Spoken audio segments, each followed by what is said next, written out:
In the heart of the big market for a very special crisis edition of Talking Heeds today.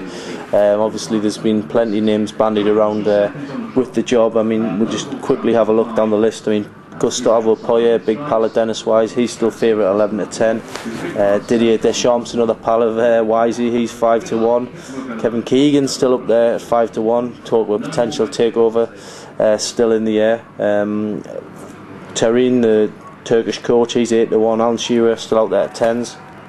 David Moyes at 10s, and then after that you've got Roberto Mancini, Gordon Strachan, the Real Zaragoza coach Marcelino, and Mr. Wise himself at 14 to 1. So it's been a very difficult weekend for the Newcastle fans. Obviously no game, very disappointing scenes last week. I mean, deeply disappointing.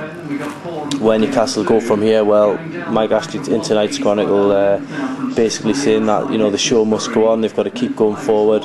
The search for a new manager started, but no matter what way you look at it, we've got Hull City coming up to St James's Park on Saturday, and you know, Newcastle need to win this to continue their sort of good start to the season, and the players have got to have the attitude that they've got to get 3 points regardless how they feel about Keegan's departure. Where it leaves the fans is the big question. You know, in tonight's Chronicle we're reporting that the fans have been urged by fanzine editors Mick Martin and Mark Jensen to turn up, you know, just as usual, but make their feelings known in the ground rather than outside the ground, after sort of talk of a boycott last week. But basically at the moment it's just a case of still picking up the pieces and getting everyone else's opinion, and we'll be having a look at other sports writers' opinions today.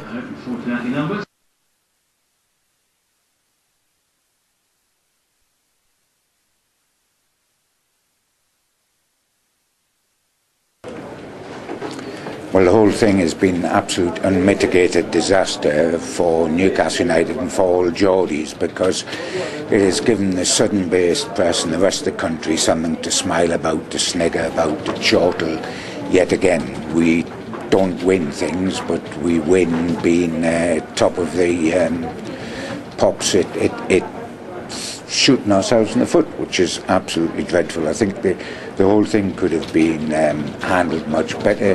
The great concern with the Kevin Keegan affair is what it has actually revealed, which is that under the current Newcastle United setup, the manager has no say whatsoever in signings or selling.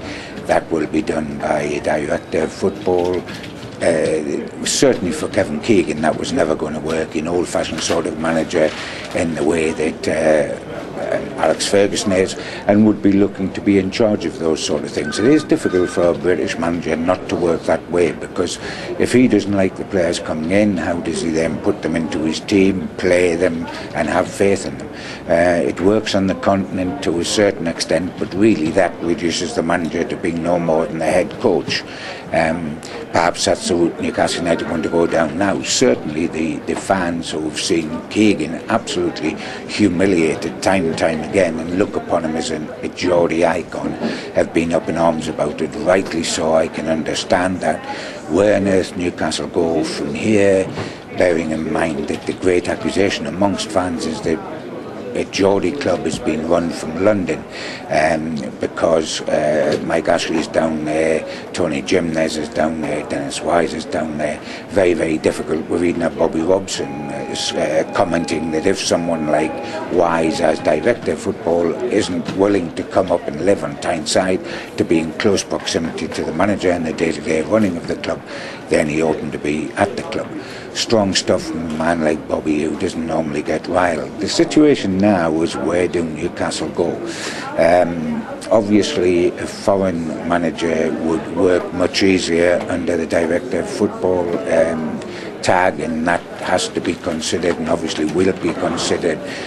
People coming out of Spain, where Newcastle have great contacts through Tony Jimenez, may well be the answer.